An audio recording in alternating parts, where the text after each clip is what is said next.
Mga kapwa ko alamid, ikinagagalak kong ibalita sa inyo na pumayag na si Mercing tumakbo bilang gobernador ng Rosario. Naniniwala akong malaki ang maitutulong sa atin ito. And we're back on track. Kontrolado na natin uli ang lalawigan ng Rosario. Makakaasa ka, Judge.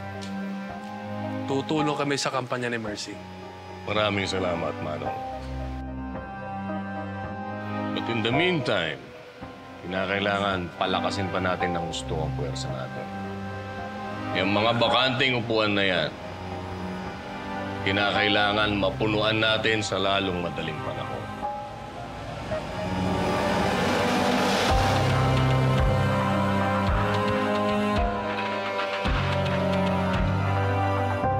Jay Caparas, lumahod ka sa lupa.